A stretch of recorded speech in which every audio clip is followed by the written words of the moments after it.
국장님 나오실 때 환호와 같은 박수 부탁드립니다. 홍진영 국장님 모시도록 하겠습니다.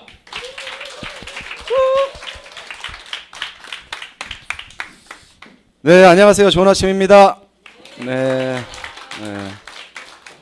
부담스럽게 앞에 앉지 말라고 말씀드렸잖아. 이렇게 초롱초롱한 눈초리로. 네, 20대 이 젊은 피가 참 부럽습니다. 오늘 날씨가 쌀쌀했죠? 네, 오늘 보니까 영하 6도던데 보통 겨울이 영하 10도는 돼야 겨울다운 느낌이 나는데 요즘은 완전히 올겨울은 어떻게 된 게 추위가 좀 실종된 느낌이 있습니다. 네, 아무튼 그런 뭐 춥거나 말거나 어쨌든 사업이 요즘 어떠세요? 너무 잘 되시죠?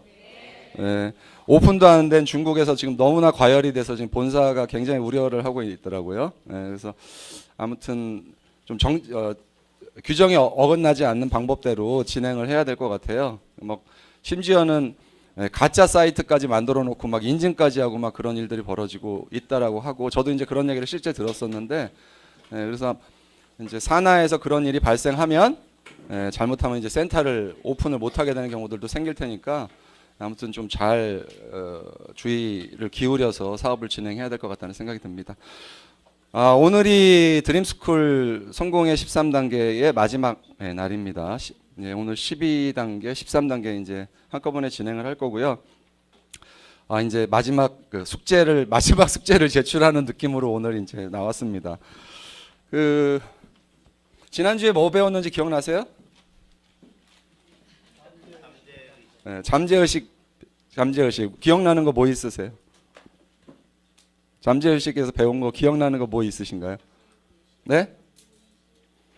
무의식. 또 결국은 1세부터 그러니까 인간은 기본적으로 7세까지 프로그래밍 된다.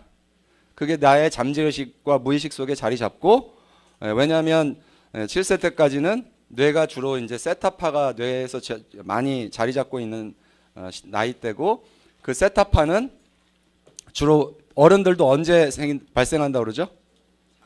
잠이 들랑 말랑하는 가수면 상태일 때, 그러니까 우리가 흔히들 말하는 체면, 체면의 단계일 때 많이 발생한다고 하죠. 그래서 그 7세 때까지 프로그래밍 된 게 평생 그게 이제 운명처럼 쫓아다니는데 그거를 결국 내 운명을 바꾸려면 뭘 바꿔야 된다? 잠재의식을 바꿔야 된다는 거예요. 잠재의식. 그래서 잠재의식을 바꾸기 위한 가장 좋은 방법은 뭐라고 그랬었죠?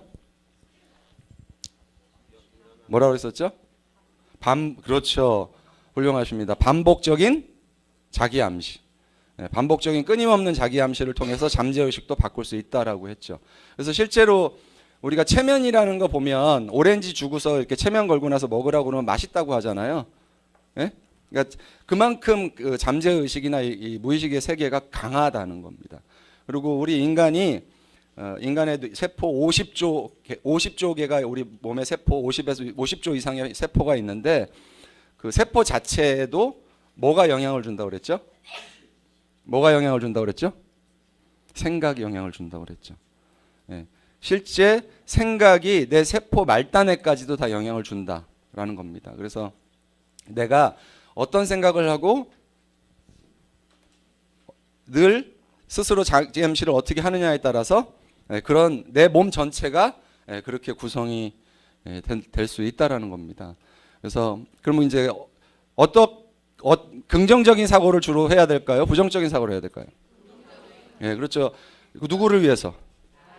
그래서 긍정적인 사고를 하고 그리고 항상 미래를 꿈꾸고 비전을 제시하는 사람들한테는 사람들이 그냥 알아보는 거죠. 그냥 알아보는 거예요. 저 사람과 같이 있는 것이 훨씬 더 편안하다.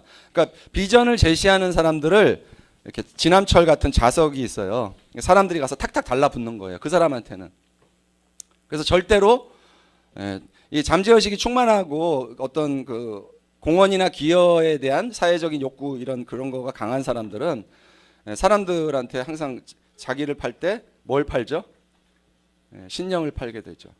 절대 노동을 파는 걸로는 나의 어떤 그 언변이라든가 이런 노동을 파는 걸로는 사람이 모이지 않습니다. 마틴 루터 킹 그 흑인 그 목사님 있죠? 그분이 그분을 보고 모이는 게 아니거든요. 수십만 명이. 뭘 보고 모이는 거죠? 신념을 보고 모이는 거죠. 그래서 사실은 우리가 잠재의식을 통해서 끊임없는 자기 암시를 통해서 내 잠재의식 속에 나를 신념을 가진 인간으로 바꾸는 것이 중요하다는 겁니다. 단순히 애터미가 돈이 되니까 이거 갖고 어떻게 해서 좀 돈 좀 벌어볼까? 내 노후 좀 보장받아 볼까? 그런 걸로는 신념을 만들 수가 없죠. 주변 사람들한테 나의 그 에너지를 전달할 수 있는 한계가 있다라는 겁니다. 그래서 여러분들이 목표를 정하실 때도 높은 단계의 신념화할 수 있는 그런 높은 단계 목표를 설정하셔야 된다는 거죠. 그러니까 저는 요즘 늘 그 생각을 하거든요. 앞으로 애터미가 5년 안에 전 세계 초일류 기업이 될 거라는 확신을 갖고 있습니다. 그런 생각 안 드세요? 저는 분명히 그 생각이 들거든요. 그러면 그 애터미를 통해서 얼마나 많은 세계에 대안이 없고 희망이 없던 사람들한테 이것이 대안이 되고 희망이 될까? 그 일을 내가 하고 있다. 그 생각을 하면 누가 나한테 뭐라고 한들 이 일이 자랑스럽게 느껴지는 거죠. 왜? 시간이 지나면 저절로 밝혀지고 것이기 때문에.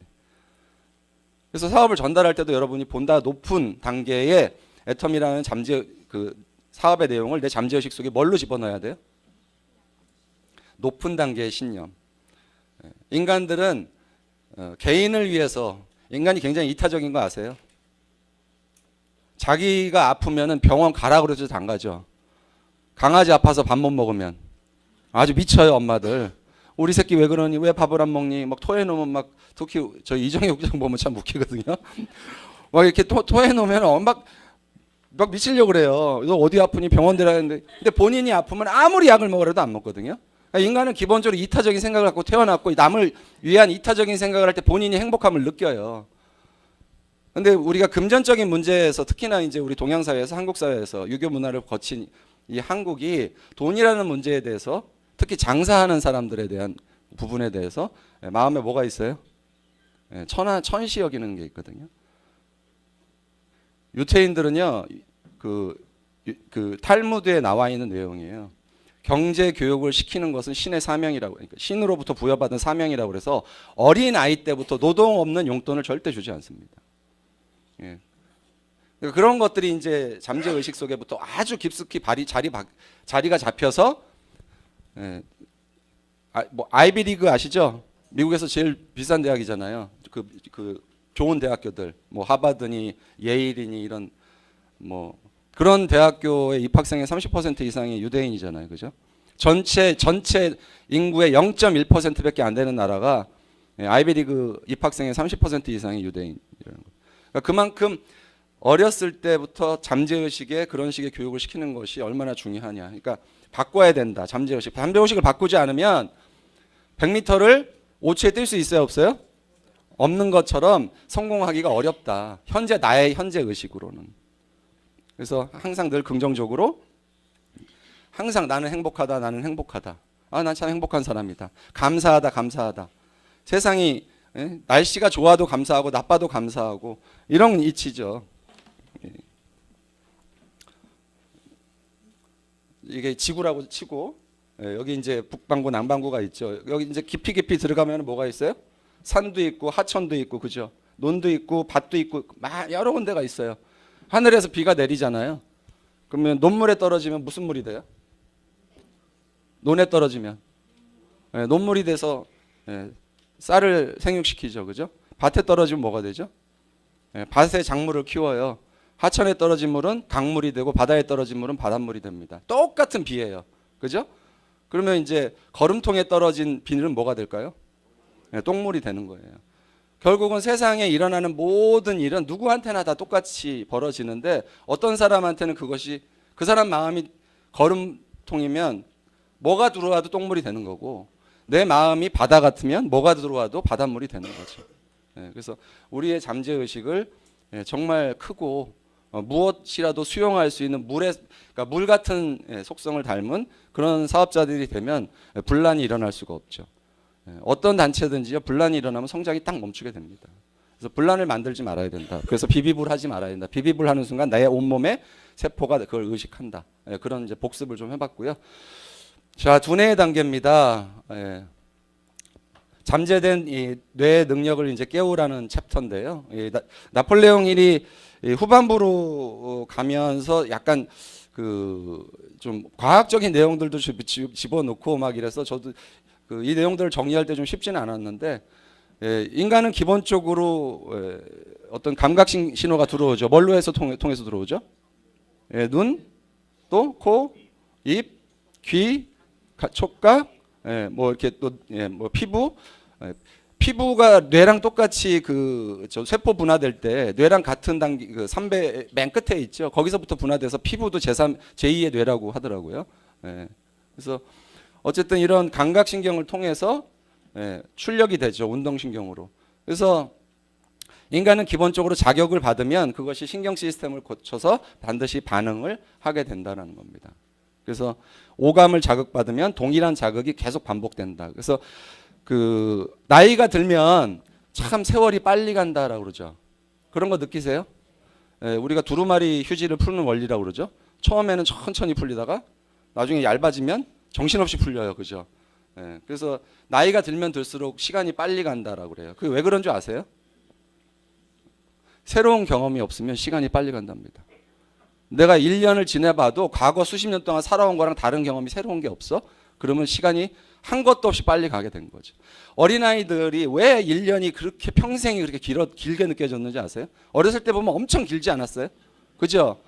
무지무지하게 길었어요. 제가 생각해도 초등학교 때 이렇게 생각해 보면 1년이 정말 길었거든요. 그 이유가 뭐냐? 매일이 새로운 경험이거든. 매일이 새로운 경험.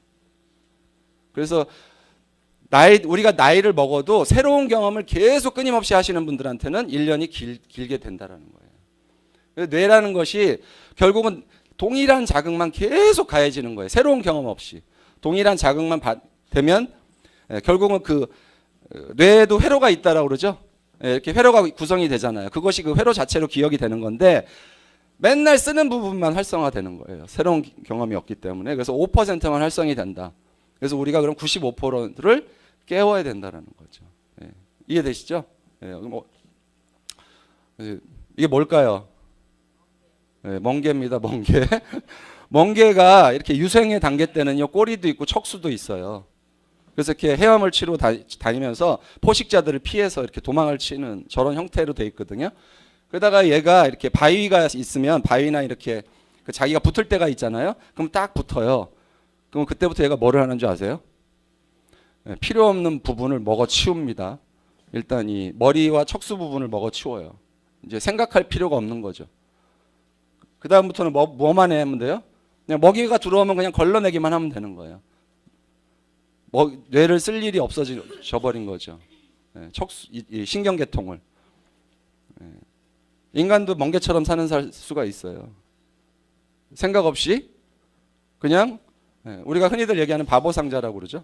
TV 켜놓고 남자들 직장 다니는 남자들이 가장 그 안 좋은 패턴, 퇴근과 동시에 TV 눌러놓고 밥 먹고 안 누워서 제 생각이 나네. 저도 그랬어요. 저도 하루 종일 피곤한데 집에 들어와서 무슨 잡생각이 나요. 진짜 하루 종일 회사에서 시달리다 오면은 그냥 TV 틀어놓고 이렇게 하고. 뭐 요즘은 또 TV 잘 안 틀죠. 뭘로 해요? 유튜브 틀어놓고서 또 지나간 드라마까지 또 다 또 보죠. 리뷰해가면서. 그게 멍게랑 뭐가 달라져? 내 뇌를 새롭게 깨울 생각들을 안 하는 거냐. 아예 없어도 상관없이 그냥 사는 거나 마찬가지라는 거예요. 좀 찔리시는 분들도 있을 거고, 뭔 소리요 하시는 분들도 있을 거고.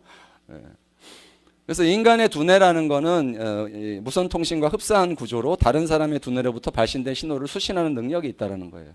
그러니까 말은 안 해도 딱 그 사람을 보면 저 사람이 지금 상태가 어떻다라는 걸 그냥 느껴지는 거 있죠. 그게 뇌가 그거를 수신한다라는 거예요. 그래서 어떤 창조적인 상상력은 다른 사람의 두뇌에서 발신된 사고의 번뜩임을 받아들인다. 그래서 이 현지의식이나 논리적인 막이나 이런 사고의 번뜩임. 그래서 우리 직장 다닐 때 브레인스토밍이라는 얘기를 참 많이 합니다. 뭔지 아시죠?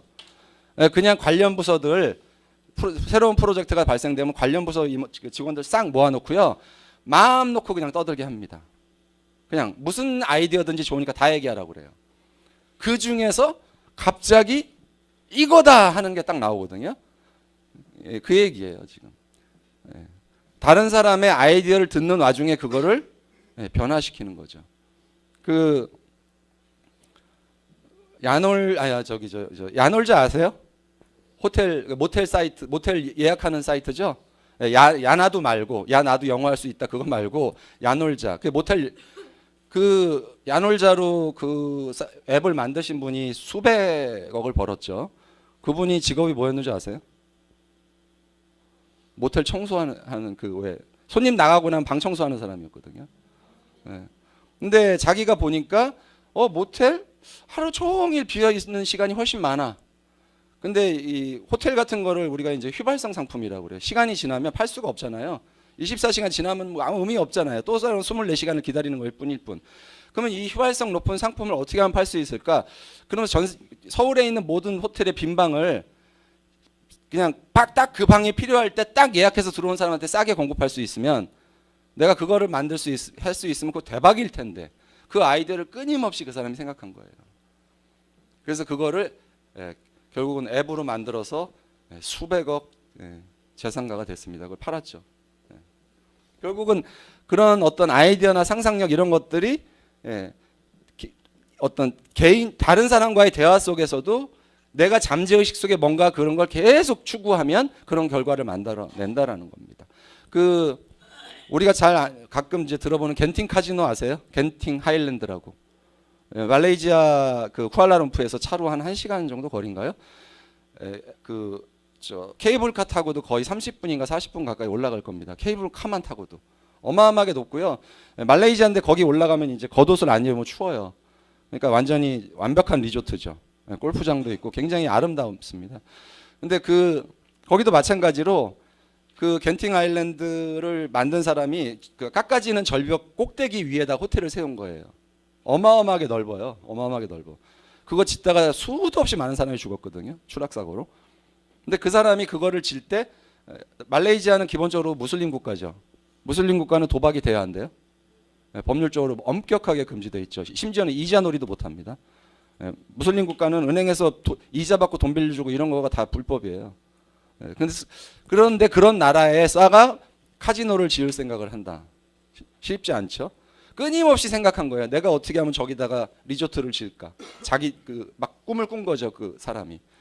근데 이제 그 일설에 전해지는 소리에 의하면 그 말레이시아는 7개 부족으로 되어 있는 부족 국가입니다. 그래서 부족의 이제 그 겐팅 아일랜드 진 곳의 부족 국가의 왕을 아들을 우연한 기회에 이 사람이 생명을 구해주게 돼요. 그래서 왕이 너의 소원이 무엇이냐 한 가지만 말해보거라 이렇게 했다라고 그래요. 전해지는 소문에 의하면. 근데 그때 그냥 바로 나온 대답이 내가 거기다가 카지노를 짓겠다. 무슬림 국가는 안 된다는 거 뻔히 알잖아요. 그러니까 어떻게 해서 짓겠다는 것까지 다 설명하고 내국인들 출입 금지. 그리고 거기서 발생되는 모든 수익의 몇 %를 다 당신한테 드리겠다. 그렇게 해서 허가를 받아내죠. 그 허가를 가지고 중국에 가서 투자자들의 투자 자금을 모아다가 진 겁니다. 자기 돈으로 진 게 아니에요. 대부분 다 우리가 그런 큰 거 보면 무슨 생각을 하죠? 아유, 쟤는 돈이 많아서 좋겠다. 저런 것도 짓고 그렇게 생각하잖아요. 그게 아니라는 거예요. 결국은 자기가 생각하고 계속 꿈꾸는 것들, 이런 창조적인 상상력들이 발휘돼야 된다는 거죠. 제가 가끔 예로 드는 파리에서 도시락을 파는 여자 있잖아요. 켈리체. 켈리체도 그렇잖아요. 10억이라는 빚을 지고 살은 점점 쪄가고 2년 동안 완전히 폐인처럼 살다가 거울 속에 비친 거울 속에 있는 자기 모습이 엄마의 모습으로 비춰진 거죠. 내가 이렇게 죽어버리면 엄마는 어떡하나 누가 돌보나 이제 이런 생각을 하게 되고, 그러고서 그냥 자기가 무슨 사업을 할지 고민하려고 까르푸 있죠. 까르푸 매장을 그냥 아침부터 저녁까지 출퇴근 시간을 똑같이 하면서 거기서 벤치마킹을 했다라고 그러죠. 그래서 거기서 사업 아이템을 찾은 게 도시락입니다. 즉석 초밥 도시락. 그러면서 어쨌든 그런 생각들, 그러니까 우리도 결국은 파트너를 어떻게 하면 찾을 수 있을까, 어떻게 하면 만날 수 있을까 끊임없이 고민하고 잠재의식 속에 그런 에너지들을 집어넣어야 된다는 거죠. 그래서 인간들이 나폴레옹 힐이 정리한 거예요. 인간의 마음의 교신 시스템을 보면 잠재의식이라는 발신 장치가 있다는 거예요. 내 잠재의식이 뭔가를 계속 찾는 사람들은 잠재의식에서 계속 뭐예요? 파장이 나가고 있다라는 거예요. 그리고 상상력을 통해서 수신을 하게 된다라는 거죠. 그래서 이런 잠재의식과 창조적 상상력을 성립시키는 게 뭐다? 자기 암시다. 그래서 인간은 잠재의식과 상상력과 자기 암시 세 가지를 소화시키면 어떠한 불가능 일도 해결할 수 있다. 이게 이제 나폴레옹 힐이 얘기를 한 겁니다. 이것의 가장 큰 동기는 뭐다? 뭐가 있어야 된다는 거죠? 여기 이렇게 손가락까지 이렇게 가리키면서 질문을 드린 거예요. 소망이 없으면 저런 걸 할 이유가 없다라는 거예요. 뭔가 바라는 게 있으면. 얼마 전에 제가 한번 뵌 분, 그냥 이렇게 살다 그냥 그냥 고통 없이 그냥 죽었으면 좋겠다 이런 분도 뵀거든요. 그냥 자다가 죽어버렸으면 좋겠다. 꿈도 없고 그냥 다른 희망도 없고. 이게 없으면 일로 못 가는 거죠. 그죠? 이게 없는데 이게 무슨 의미가 있어요? 그래서 소망을 갖는 것이 그만큼 중요하다.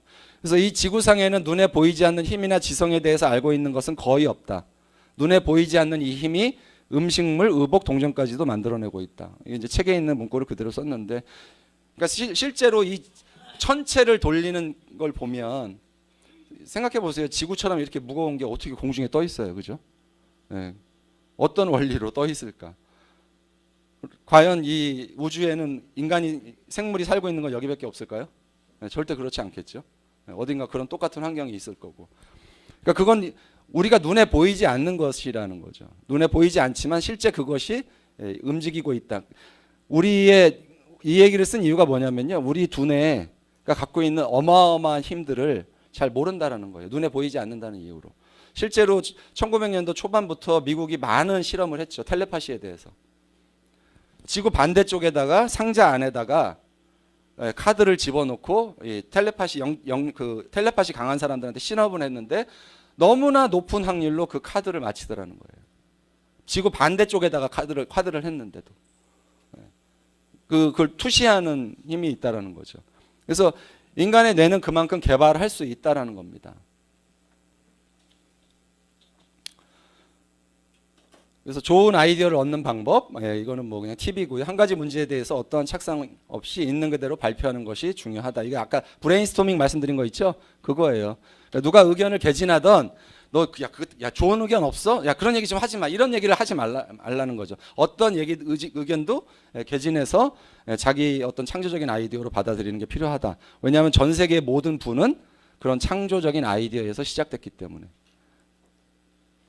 그래서 이거 보시면 이제 내가 정신적으로 노화 상태를 체크하는 일인데요. 찔리시는 게 있는지 좀 보세요. 자신이 고생한 체험을 자주 화제로 올린다. 남자들 맨날 나이 먹어서도 군대 얘기하시는 분들이 있어요, 그죠? 또 왕년 얘기하시는 분들 제일 듣기 싫어요. 저도 같은 남자인데도 왕년에 자기 잘 나갔다는 얘기를 그냥 술 먹을 때마다 하시는 분들이 있거든요. 뇌가 딱 과거에 고정되어 있는 거죠. 그리고 어린 후배의 발언에 쉽게 노해, 막 화를 내. 그리고 의논을 할 때 근거를 갖고 얘기를 못하고 또 같은 말 3번 이상 되풀이한다든가. 뭐 이런 것들이 정신적인 노화 체크리스트에 들어가 있더라고요.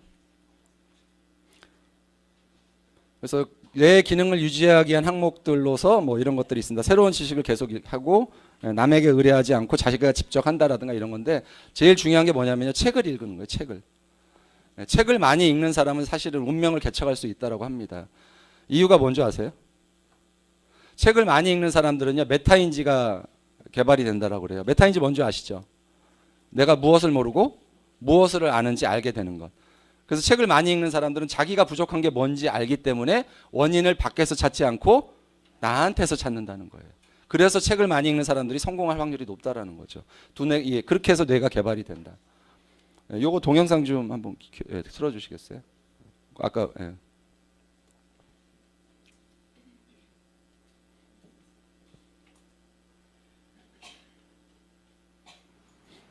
일본 도후쿠 대학의 가와시마 교수.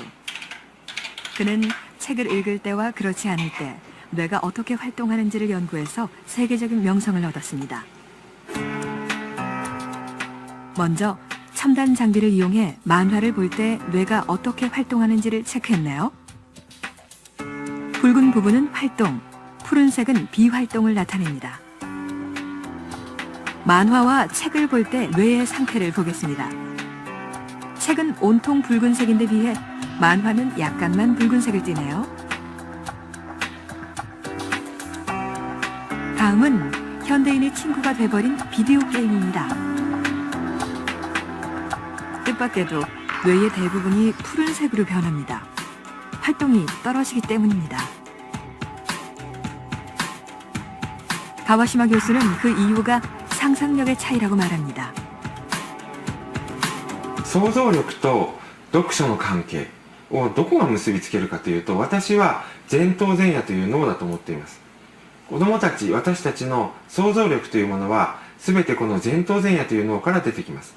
そして本を読むということは前頭前野をたくさん使うという前頭前野のトレーニングになる行為です。ですから本を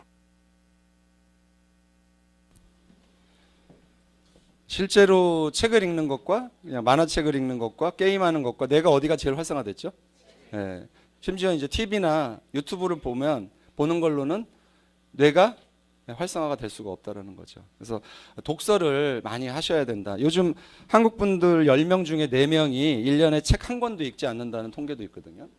그러니까 결국은 책을 안 읽으면 그냥 그대로 퇴보된다고 보시면 돼요. 뇌는. 나는 그래도 책을 좀 읽는다 하시는 분, 한 달에 한 권 정도는 읽는다.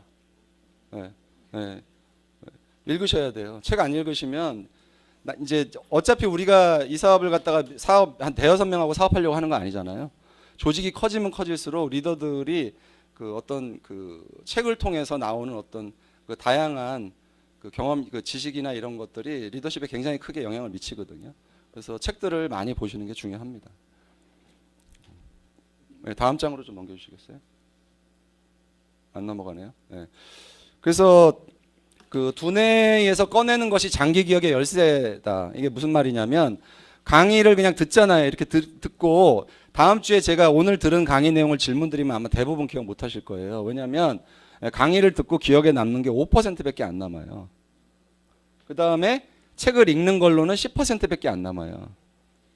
시청각 수업이라니까 이제 보면서 같이 듣고 할 경우 20%, 시범 강의 보기 30%, 집단 토의를 했을 경우 50%예요. 이게 이제 우리가 잘 아는 하브루타 있죠. 그 유태인들이 그래요. 유태인들이 어떻게 해서 전 세계에 그렇게 부를 다 거머쥐고 공부를 그렇게 잘하는지를 아무리 설명을 해도 아무도 따라하지 않는다. 그게 하브루타라고 이미 수도 없이 얘기했다라는 거예요. 전 세계에다 대고. 근데 아무도 따라하지 않는다는 거예요. 이거거든요. 집단 토의를 통해서는 장기 기억 장치로 50% 이상이 넘어가서 그게 머릿속에 기억이 된다라는 거거든요. 실제 내가 몸으로 체험하는 거는 더 되죠. 서로 설명하는 거. 하브루타예요, 하브루타. 그래서 우리가 이제 사업 설명 연습하시잖아요. 그거 그냥 머릿속만 하지 마시고 파트너랑 둘이 같이 앉아서 사업 설명도 해보시고 거꾸로 이제 그 고객을 만났을 때 고객의 반응에 따라서 내가 어떻게 응대하는가 있잖아요. 이런 것도 실제로 이렇게 직접 해보시는 게 필요합니다. 네, 이렇게 마주보고 앉으셔가지고 우리도 앞으로도 이제 시간이 있으면 사실 그런 것들을 해야 돼요. 네. 그래서 얼마나 이게 중요한지 아시겠죠? 그러니까 그냥 배우는 걸로는 안 된다는 겁니다. 배우는 걸로는 안 되고 장기 기억 장치로 넘어가려면 결국 내가 행동하고 입 밖으로 꺼내서 해야 된다는 거죠. 누구예요? 아인슈타인이에요. 뭐라고 써 있죠? 매일 똑같은 일을 반복하면서 다른 결과를 기대하는 것은 미친 짓이라는 얘기예요. 미친 짓. 그러니까 우리가 실제 내가 사업이 안 된다, 잘 안 된다. 그럼 뭘 점검해 봐야 돼요? 내가 하는 일을 점검해 봐야 되죠. 뭔가 잘못하고 있는 거거든요. 이 사업이 안 되는 이유들은 몇 가지가 딱딱딱딱 정해져 있어요. 근데 그걸 계속 반복해. 그리고 다른 결과를 원한다. 그럼 뭐예요? 미친 짓이라는 거예요. 미친 짓. 자, 이렇게 해서 두뇌의 단계 하고요. 이제 마지막 단계 직감의 단계로 넘어가겠습니다. 그러니까 뒤쪽으로 갈수록 참 이거 말로 풀기가 너무 어려워요. 이 나폴레옹 이 성공의 13단계 책이. 인간은 누구나 직감이라는 걸 갖고 있다는 거죠. 한국어로는 직감, 직관 두 개가 다 다르죠. 직감이라는 뜻과 직관이라는 뜻은 한국은 다르게 쓰잖아요. 근데 영어는 단어가 똑같아요. 인투이션이라고. 구별이 없어요. 그래서 어쨌든 이 직감의 단계라는 건데, 직감의 실체를 보면 나폴레옹 힐이 정의한 겁니다. 잠재의식의 일부라는 거예요. 직감도. 잠재의식의 일부고 창조적 상상력과 굉장히 관련이 깊다라는 거다. 무한한 지성, 그러니까 잠재의식, 타인의 두뇌, 타인의 잠재의식, 이런 것들이 그냥 이렇게 스쳐 지나가듯이 들어오는 이런 정보들이 탁 맞아 이거였어라고 느껴지는 뭐 그런 거 있죠. 그거를 이제 직감이라고 하는 거거든요. 이것이 발달한 사람들이 또 성공하더라는 겁니다. 그래서 마음속의 속삭임, 인간의 양심은 직감에서 나오고 눈을 감음으로써 영지의 셈에서 힌트를 얻어낼 수 있다. 그래서 실제 그 나폴레옹 힐은요, 이 직감력을 키우기 위해서 나폴레옹 힐이 동세대에 살았던 그 유명한 위인들 있죠. 그 사람들의 말을 자기가 직접 흉내내고 일부러 어두운 방에 들어가서 자기가 고민거리가 생기면 아인슈타인이다 그러면 아인슈타인과 자기가 대화하는 거를 그 방에 들어가서 혼자 했대요. 뭐 링컨 대통령이다 그러면 링컨 대통령과 자기가 링컨의 목소리로 말을 주고받는 그렇게 훈련을 했다라는 거예요. 그러면서 그 사람들이라면 이런 문제를 봉착했을 때 어떻게 해결했을까? 왜 우리가 직감을 믿어야 되냐는 거죠. 2016년도부터 21년까지 자그만치 모바일 데이터 트래픽이 7배가 늘었어요. 이게 계속 우리가 데이터 처리 용량이 늘어나는 건데, 그러니까 지금은 데이터가 부족한 게 문제가 아니고 데이터가 너무 많아서 무슨 데이터를 믿어야 될지 모르는데 그럴 때일수록 경영자, 사업자들은 직감이 필요하다는 거예요. 어떤 데이터를 채택할 것인가를 분석하는. 그래서 넘치는 정보, 불확실성이 지배하는 시대다. 그래서 직감이 필요하다는 거고요. 직감에 대해서 얘기한 사람들이 의외로 많더라고요. 누구죠? 버진그룹 회장이죠. 리처드 브랜슨이라고. 영국 최고의 부자입니다. 생긴 건 약간 히피처럼 생기셨는데 이분이 늘 하는 습관이 있어요. 매일 아침 일어나서 자기가 할 일을 적는다예요. 그리고 그거를 순서대로 지워나간다. 그걸 평생 해왔대요. 비행기 회사를 세운 이유가 그거예요. 버진 아일랜드라는 영국의 로코스트 항공사 소유자거든요. 아침에 일어나서 항공사를 설립한다라고 적었대요. 그러고 나서 항공사를 설립해야 돼? 그러면 내가 뭐를 해야 되지? 그럼 비행기가 있어야 되네?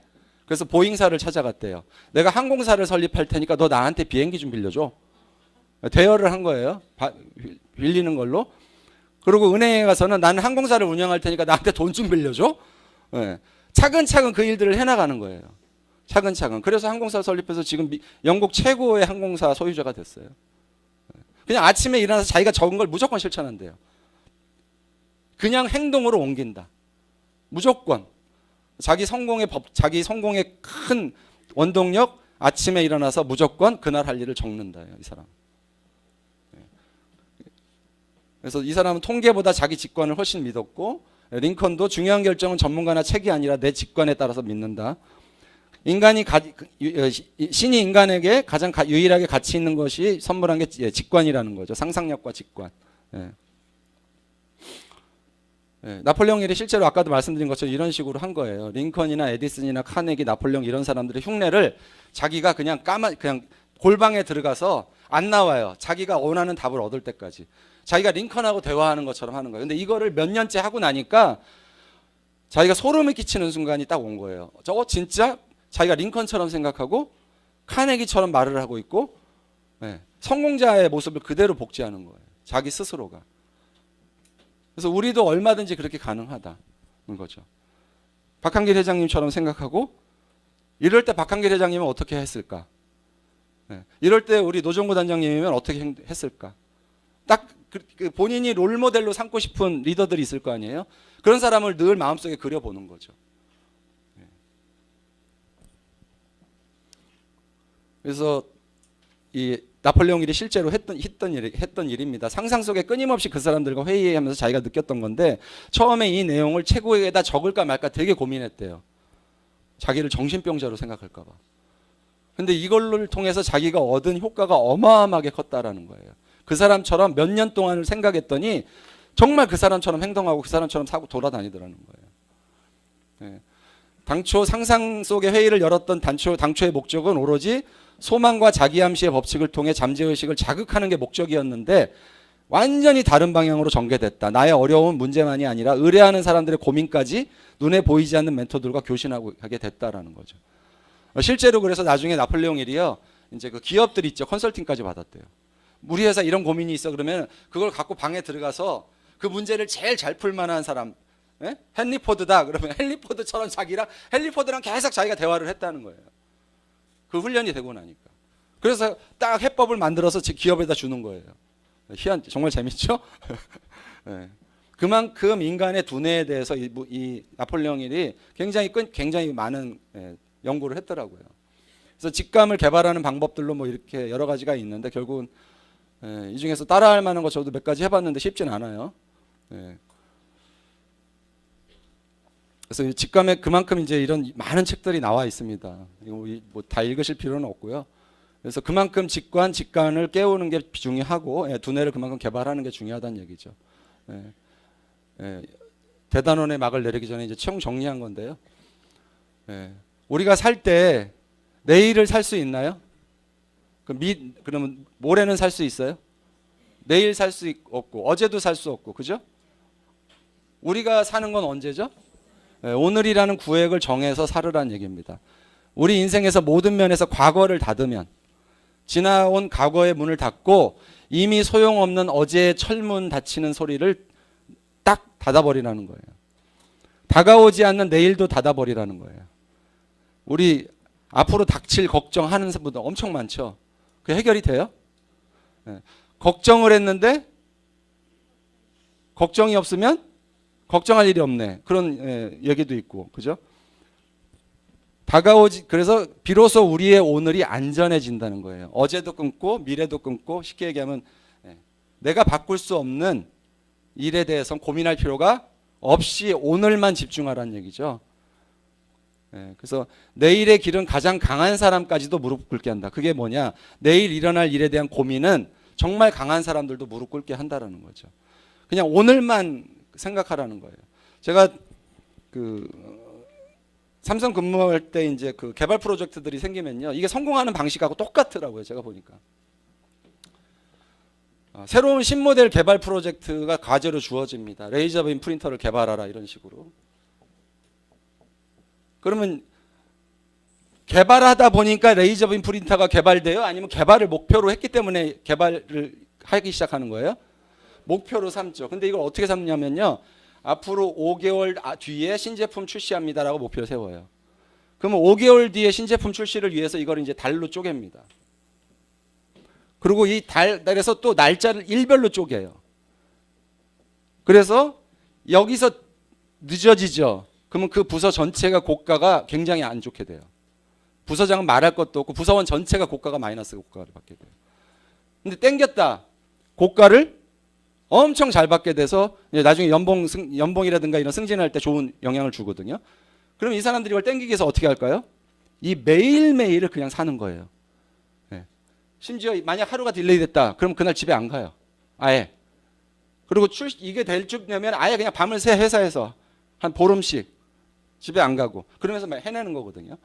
결국은 그냥 매일매일을, 성공이라는 게 딴 게 아니라는 거예요. 매일매일을 내가 잘게 쪼개는 성공을 위해서 우리가 하기로 한 약속들 있잖아요. 뭐가 있어요? 뭐가 있죠? 모르는 척 하지 마세요. 다 알고 있으면서. 뭐가 있어요? A코아, 그죠? A코아 있고 또 133 있고, 이거를 그냥 매일 해내는 거예요. 그냥 매일. 그러다 보면 성공은 저절로 오는 거다. 내가 목표로 한 이 날짜에 내가 하기 위해서 그럼 133 한다, 7코어 한다, A코어 한다, 이런 일들을 그냥 계속 하는 거. 갈등하지 말고 내일 무슨 일이 날지, 과거 어제가 힘들었던 거, 이런 거 아무리 의미가 없다라는 거예요. 오늘 내가 이 일을 했느냐라는 거죠. 그래서 오늘이란 테두리 안에 생활을 습관화해야 된다. 그러면 성공은 누구한테나 온다는 겁니다. 그 맹자와 양해양의 만남을 이제 같이 나누면서 성공의 13단계 맞추기 때문에, 저는 이 고사가 저한테 굉장히 마음에 와닿거든요. 뭐냐면 이제 맹자가 양나라 해왕을 만났을 때 해왕이 물어본 거예요. 맹자한테, 선생님, 우리나라를 이롭게 하는 방법 좀 알려주세요, 그러는 거예요. 그래서 요걸 이렇게 이걸 계속 이렇게 펴놓으면 머리가 아프시죠? 네, 넘길게요. 네, 해석해 놓은 겁니다. 네. 장차 저희 나라를 이롭게 하려면 어찌해야겠습니까? 라고 왕이 물어본 거예요. 한 번만 찍는다고요? 아, 이거요? 네. 그랬더니 왕은 왜 해필이면 이익을 말씀하십니까? 오직 인과 의가 있을 뿐입니다. 라고 한 거예요. 그게 무슨 말이냐? 왕이 내 나라를 이롭게 할까 하고 말씀하시면 대부들이라는 신하를 얘기합니다. 신하들은 어떻게 하면 내 집을 이롭게 할까 말할 것이고, 또 사서인들은, 선비들은 어떻게 하면 내 자신을 이롭게 할까 하고 할 거고, 상하로 다 서로 이익만 취하면 결국 나라가 위태로워진다는 거죠. 임금이 이익을 얘기하면 신하도 이익을 얘기하고, 백성도 이익을 얘기하고, 온 국민이 내 이익만 쫓으면 다 어떻게 된다? 망한다는 거죠. 그래서 만승, 이게 영토입니다. 만승의 영토를 가진 나라에서 그 임금을 죽이는 자는 반드시 천승의 가문이고, 더 갖기 위해서 천승의 나라에서 그 임금을 죽이는 자는 백승의 가문입니다. 만에서 천을 취하고 천에서 백을 취하면 많지 않은 것이 아니건만 진실로 의를 뒤로 돌리고 이익을 앞세운다면 빼앗지 않고는 만족치 못한다. 그 얘기 결국 뭐예요? 하나 더 읽어볼까요? 어질면서 그의 아버지를 저버리는 자가 있지 아니하며 의로우면서 그의 임금을 뒤로 물리는 자는 있지 않습니다. 왕께서도 오직 인과 의를 말씀하실 따름인데 어찌 이를 말씀하십니까? 이게 무슨 말이냐? 결국은 우리가 여기가 모여있는 게 결국은 개인이 아니고 뭐예요? 우리는 팀이에요. 팀. 이 사업은 팀 사업이에요. 근데 이 팀 사업에서 자기의 이익만을 얘기하면, 리더가 내 이익만 얘기하면 그 밑에 바로 파트너는 또 그걸 또 자기 이익만 얘기하고 또 자기 이익만 하고 다 자기 이익만 얘기하면 그 조직은 다 망가질 수밖에 없다. 이게 바이너리 리그의 가장 큰 문제죠. 어떻게 하다 보니까 한쪽이 대실적이 됐어요. 그죠? 네.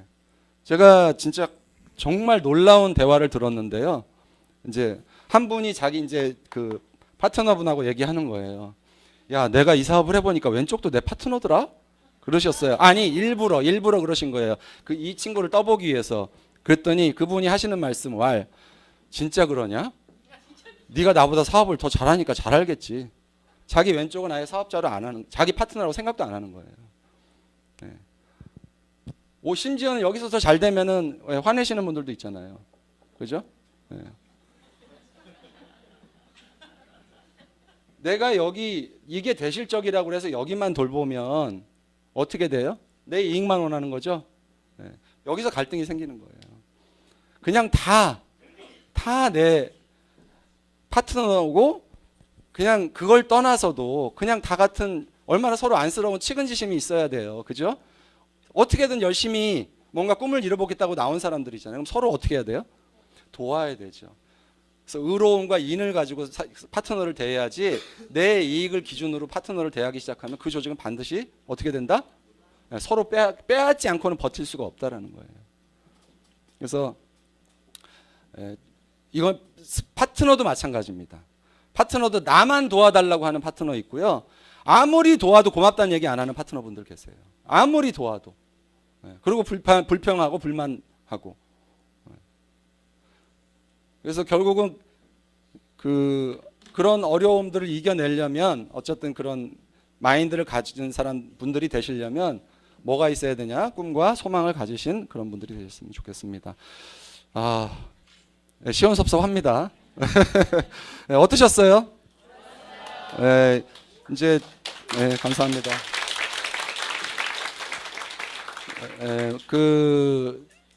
이 중에서 단 한 가지만이라도 실천해 보세요.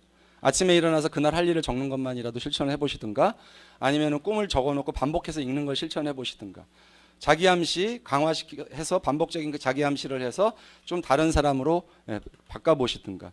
그러니까 늘 자기를 돌아봐야 돼요. 내가 부족한 게 무엇인지를. 부족한 걸 밖에서 찾으려고 하는 분들은요 절대 발전할 수가 없습니다. 모든 부족함을 자기 안에서 찾으시는 그런 현명한 애터미 사업가들이 되시기를 진심으로 바랍니다. 예, 감사합니다. 예, 너무 좋으셨죠? 예, 여태까지 성공의 13단계 오늘 마지막 강의를 해주신 우리 홍진영 국장님에게 큰 박수 부탁드립니다. 네.